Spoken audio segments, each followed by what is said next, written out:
Tap, tadadap, tap, tap, tap. Et voici votre JT du 8 avril 2022 déjà, ça progresse. Enregistré dans mon studio immobile du presbytère de Houtin-Saint-Siméon.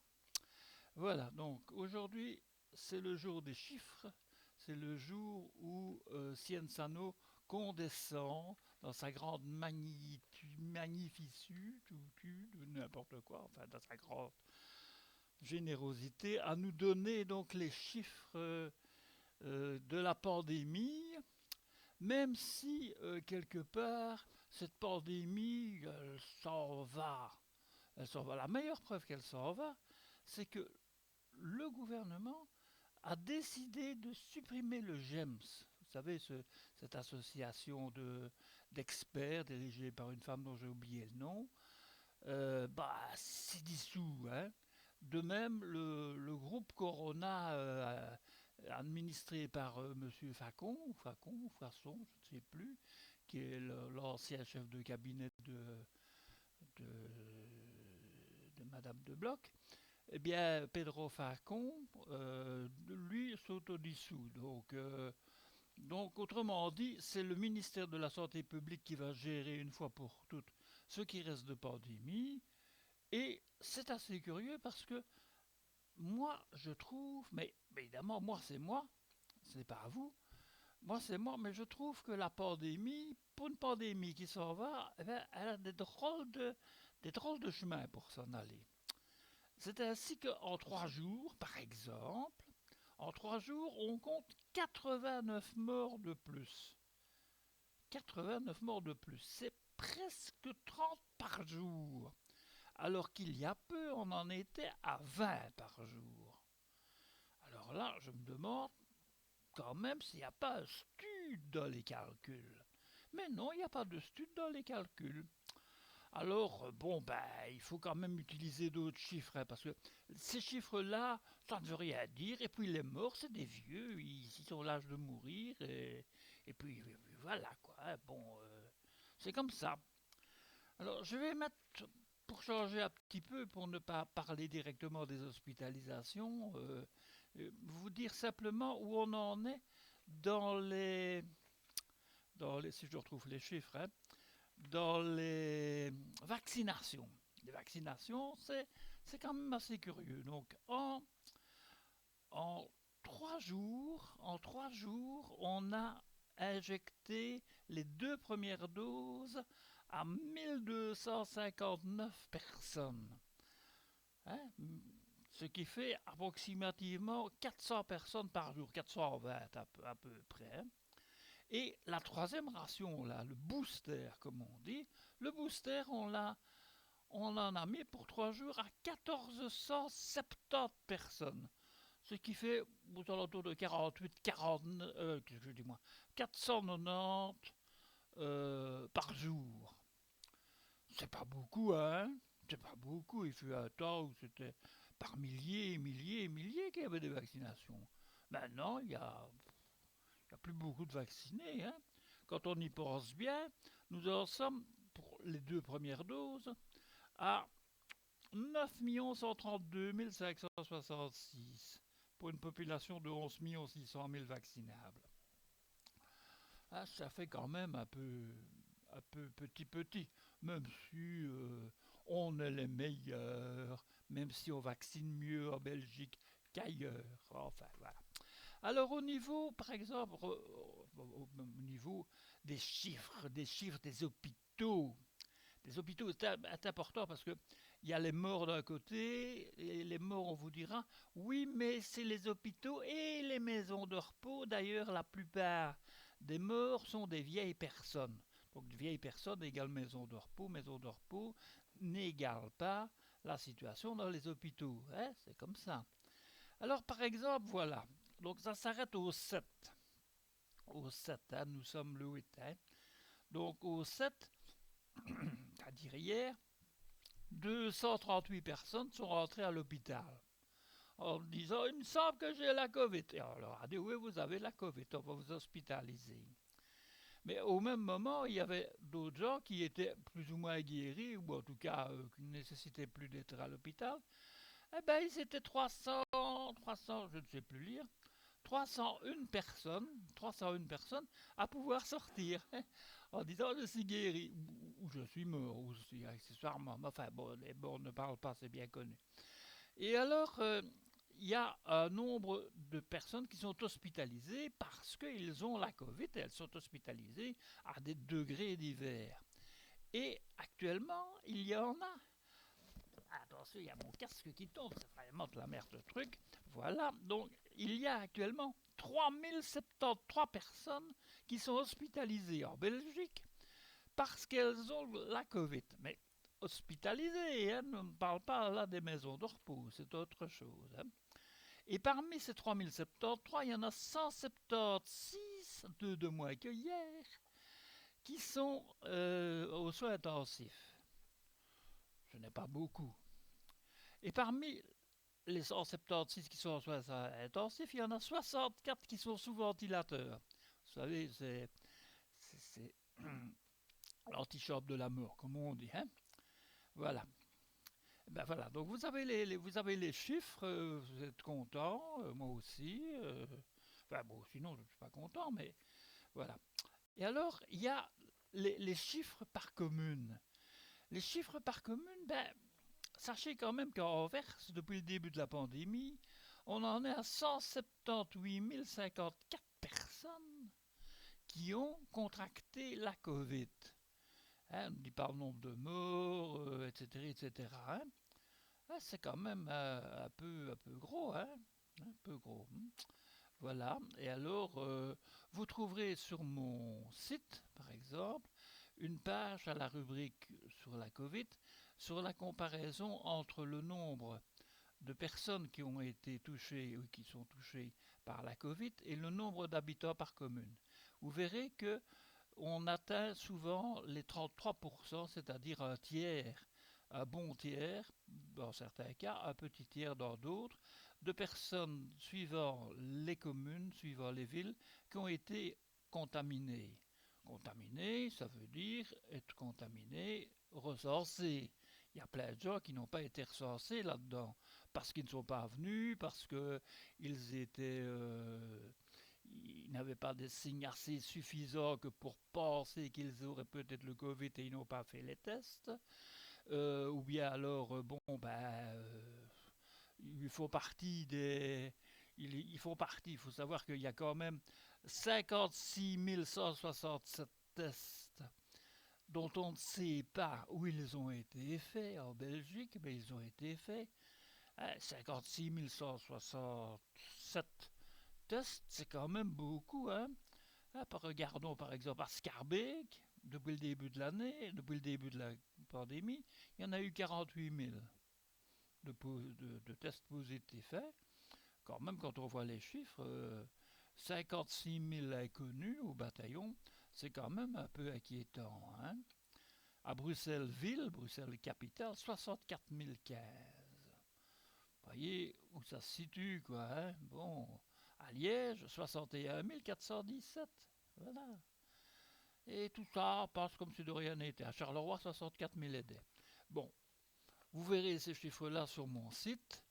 C'est toujours intéressant à voir, même si c'est passé, même si il vaut mieux parler d'Ukraine et souligner l'effort de l'État belgique pour aider pas les sinistrés, mais aider les victimes de la guerre barbare menée par Poutine et ses amis russes. Bon, enfin bon, quand même petite chose, je me suis fait la réflexion hier en regardant le JT. La plupart des personnes qui arrivent ici en Belgique d'Ukraine font l'objet d'un tri. Donc il y a ceux qui, en vertu des accords internationaux, peuvent recevoir un certificat de présence chez nous, en Belgique, avec des conditions relativement confortables, peuvent cela doit être des Ukrainiens pur jus. Donc des Ukrainiens qui étaient en Ukraine et qui ont été chassés d'Ukraine. À ne pas confondre avec, par exemple, des étudiants qui faisaient leurs études dans les universités, par exemple, en Ukraine, ou des personnes qui se trouvaient en Ukraine pour d'autres raisons que d'y habiter et qui se sont mêlés aux gens qui fouillaient. Ces gens-là ont un statut qui est douteux et le statut douteux fait que on les met à part, ils n'auront pas droit à ce soutien gna gna gna et on va tout faire pour les rapatrier dans leur pays d'origine, hein, sauf si de leur pays d'origine ils étaient déjà reconnus réfugiés par l'Ukraine. C'est un peu bizarre. Bon, admettons. Donc, nous en sommes maintenant à approximativement une trentaine de milliers de personnes qui ont le statut spécial, hein, qui n'est pas un statut de réfugié politique, qui est un statut d'autorisation de présence sur notre territoire pendant 1 an, dans les meilleures conditions possibles. Donc il faut les loger. Le problème que nous avons, c'est que déjà, avant qu'ils n'arrivent, on n'avait pas assez de logements pour loger les autres qui venaient d'autres pays en guerre, hein, et qui étaient en souffrance. Nos SDF aussi, puisque bon, il est de bon ton de parler des SDF de temps en temps aussi. Nos SDF, même ceux qui ne veulent pas être logés, enfin, c'est leur problème. Donc, assez curieusement, voilà qu'il faut trouver 30 000, mais pas rien que 30 000. On peut monter, la Belgique peut monter, d'après les chiffres de l'ONU, je crois que c'est l'ONU, à 200 000 personnes. 200 000 personnes alors qu'on n'a pas de quoi loger les 30 000 qui sont déjà là, en plus des autres qui ont été logés dans des logements de fortune ou qui parfois sont toujours dans la rue. Ça me paraît bizarre. Mais je le comprends ainsi. Peut-être que je me trompe et vous allez me le dire en répondant à ce JT, j'espère, ou en répondant sur Facebook, comme vous voulez. Les personnes qui ont ce statut provisoire, au bout d'1 an, est-ce que le statut provisoire sera prolongé si, entre guillemets, la paix arrive, si les Russes se retirent ou abandonnent leur guerre? Première question. Deuxième question. Si actuellement on ne trouve pas de logement pour ceux qui étaient déjà avant que les Ukrainiens n'arrivent, comment est-ce qu'on fabrique les logements pour mettre les Ukrainiens? Et où est-ce qu'on va les mettre, les Ukrainiens? Alors on nous dit à Bruxelles, parce qu'il y avait un responsable de je ne sais plus quoi, qui était un ancien de Médecins sans frontières hier, qui disait qu'à Bruxelles, bon, il y a énormément de ministères, d'endroits officiels qui sont vides et qu'on pourrait. Ça fait déjà un bon bout de temps qu'il y a plein d'associations qui le disent, hein, y compris son association quand il en faisait partie. Mais rien n'a bougé, hein. Vous pouvez aller vous promener à Bruxelles dans les rues qui donnent vers le quartier européen, vous verrez de ces bâtiments énormes, tout vides, avec des cloisons au rez-de-chaussée pour ne pas que des squatters rentrent dedans. Vous verrez des grands bâtiments, et pas des petits machins, hein, des grands bâtiments, hein, modernes, ultra modernes, voum, hein, vides. Ils sont à vendre à on ne sait pas qui. Hein, ça me rappelle un petit peu ce local qui se trouve rue de Visée à Wandre, où c'était près de l'Intermarché avant, donc aux alentours, ça doit être aux alentours du 600 et des, quelque chose comme ça, à Wandre. Il y avait un grand bâtiment qui a été construit en 1993, hein, donc ça remonte, hein, un beau bâtiment, hein, 6 étages, qui devait contenir l'Institut d'hygiène et d'épidémiologie, et peut-être accessoirement les services de l'AFSCA, vous savez, ceux qui repèrent les saloperies dans le chocolat Kinder. Bon, voilà, donc ce grand bâtiment-là, moi, en tout cas, je l'ai toujours connu vide, parce que j'ai habité juste en face. Je l'ai toujours connu vide. Je pense qu'il est toujours vide. Je crois qu'il a un concierge quand même pour le garder. Et je pense qu'il est chauffé depuis 1993. Il est vide. Il est à louer. Je ne sais pas qui va louer puisque l'Institut d'hygiène a préféré ne pas être là. C'était, je suppose, trop loin du centre et pas pratique pour aller faire ses commissions le temps de midi. Enfin, bref. On part médisant. Alors, pour revenir à ça, donc, des possibilités de logement existaient bien avant que les Ukrainiens n'arrivent. Et on ne s'en est pas servi. Et on n'a rien voulu faire. Maintenant, tout compte fait, on pourrait réaménager des appartements dans ces trucs-là. C'est très bien. Mais est-ce qu'on a assez de place que pour mettre 200 000 personnes? Peut-être 20 000, mais 200 000? Là, j'ai quand même un doute. Et assez curieusement, on s'aperçoit que quand les gens font une demande d'asile, généralement, ici en Belgique, elle est sous-pesée suffisamment longtemps pour décourager les gens qui finissent par foutre le camp et d'aller voir dans un autre pays, aller se faire pendre ailleurs, pour avoir et qui risquent d'avoir une réponse négative.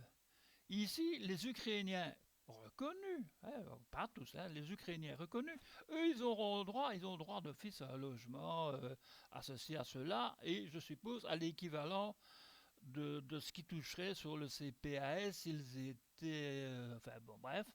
Voilà, donc ils ont droit, tant mieux pour eux, je ne critique pas, d'autant plus qu'il y a énormément de femmes et d'enfants parmi eux, c'est humain, c'est normal, c'est normal, c'est normal. Mais quand on nous dit aussi pratiquement que la Belgique est très solidaire, qu'il y a un sentiment de solidarité, oui, je le crois, on l'a bien vu lors des inondations, on l'a bien vu qu'il y a une solidarité qui existe en Belgique. Hein? Bon, même si l'État était un peu noyé, hein, tout ça, bon, le principal, c'est quand même le petit peuple qui s'est engagé. Et si la Croix-Rouge, entre guillemets, peut maintenant jouer à faire, c'est nous qu'on était les meilleurs, c'est aussi grâce à toute l'aide qu'ils ont ramassée de tous les gens qui ont versé sur leur compte 12-12, hein, faut pas oublier quand même, hein. Ce n'est pas venu comme ça d'un coup de baguette magique, hein. Quand l'argent vient sur des comptes, c'est toujours le peuple qui paye, hein. Donc, voilà. Donc, revenons à nos Ukrainiens. Nos Ukrainiens donc vont s'amener d'ici, on pense, quelques mois, il y aura 200 000 personnes de plus, 200 000 bouches à nourrir, comme on dit. Alors qu'on en a déjà qu'on ne sait pas nourrir. Alors, bizarre. Pourquoi est-ce que la Belgique ne pose tant de difficultés avec certains et ne poserait pas autant de difficultés avec d'autres? Parce que je crois que les chiffres qui sont donnés, les fameux chiffres d'autorisation, de repartage des réfugiés, X millions de réfugiés égale pour la Belgique 200 000, ce sont des chiffres qui sont avalisés par le, par l'ONU, par les organisations transnationales, internationales et tout ce que vous voulez. Et ces organisations-là ont un budget.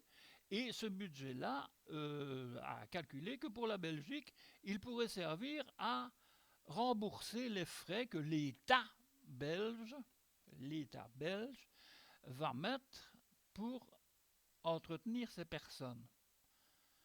Ce qui ne sera pas la même chose que l'intervention qu'il y aurait eu pour les autres, ceux qui sont en attente depuis des mois et des mois et des mois et qu'on lanterne et qui se trouvent sur la rue, hein, et qui attendent, reviennent, vont en recours et ainsi de suite. Ceux-là, c'est pot, hein, si on pouvait faire qu'ils partent d'eux-mêmes, allez, oust, hein, allez voir ailleurs, voilà. Parce que d'un autre côté, nous Belgiques, nous les Belges qui sommes plus généreux, hein, eh bien, grâce aux Ukrainiens, nous allons retoucher tout ce que nous leur donnons en tant qu'État. En tant qu'État. Ce n'est pas la personne qui va, par solidarité, mettre à disposition son appartement ou une partie de son appartement, qui va recevoir quelque chose de l'État pour aider les gens. Ça, c'est la solidarité. Donc, il y a en Belgique deux sortes de choses. Il y a la solidarité des gens et il y a la solidarité de l'État. Et l'État, dans ce cas-ci, il est d'autant plus solidaire qu'il a la garantie que tout ce qu'il donne, il le recevra par des autorités supérieures. Voilà, c'est aussi simple que ça. C'est ce que je crois. Peut-être que je me gourre. peut-être que je suis un déplaisant personnage qui ne voit que du négatif. C'est possible, à vous de me le dire. Mais il me semble quand même qu'il y a, comme on dit, anguille sous roche. Bon, et bien sur ce, je vais finir ce journal qui était plus long que d'habitude, mais c'est parce que il pose des questions existentialistes. Et voilà, donc je vous dis à demain peut-être, ou un autre jour, parce que j'ai décidé que mon JT se ferait suivant l'humeur. Alors il est possible que je fasse peut-être un JT demain ou dimanche. Vous savez, dimanche, il se passe quelque chose en France. Il y a plein de gens qui n'iront pas voter, mais qui vont critiquer tous les politiciens après en disant tous pourris. C'est rigolo, hein? C'est la même chose en Belgique, hein? À part qu'en Belgique, le vote est obligatoire, mais il n'est pas puni. C'est amusant, hein? Voilà. Bon. En France, il faut s'inscrire pour pouvoir voter, ce qui vous laisse la liberté de ne pas y aller. En Belgique, vous devez aller voter, vous n'y allez pas, et on vous fait un large sourire, mais vous pouvez toujours critiquer et dire que tous les politiciens sont pourris. C'est magnifique. Allez, générique.